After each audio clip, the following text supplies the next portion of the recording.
Hello guys, good নুন। আশা করি তোমরা সবাই ভালো আছো, আর আমিও ভালো আছি। আর আমার একটা মিনি ব্লগ নিয়ে চলে এলাম আবার নতুন। আর আমি দেখো সোনাকে ঘুম পাড়িয়ে রেখে দিয়ে আমি যাচ্ছি কন্টেল ধরবো দুপুরে। আর দুপুরেই দিচ্ছে কন্টেলটা, সারা বিকাল দেবে। ভাবলাম ও ঘুমোচ্ছে আর আমি চলে যাই, তাহলে তাড়াতাড়ি হয়েও যাবে। আর ওকে নিয়ে যাব না, ও কখন উঠবে তার ঠিক নেই। তাই আমি আস্তে আস্তে চাবি দিয়ে ওকে রেখে দিয়ে আমি চলে যাচ্ছি। আর এইভাবেই না আমি যাই সব দিন, ছোটোবেলা থেকে ওকে রেখে দিয়েই আমি সব জায়গা চলে যাই, যেতাম। ও ঘুমোতো যখন, আর এদিকে মন পড়ে থাকতো।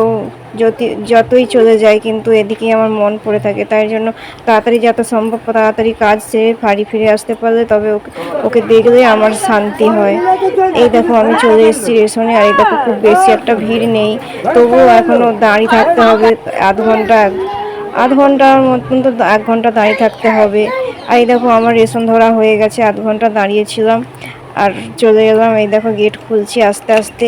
আর সোনা দেখো ঘুমোচ্ছে, এখনও উঠেনি। আমি এদিকে চিন্তা করছিলাম যে ও যদি উঠে পড়ে তাহলে কান্না করবে। উঠেনি, ভগবান আমার সহায় আছে। আর তোমরাও আমার পাশে থেকো। Bye bye.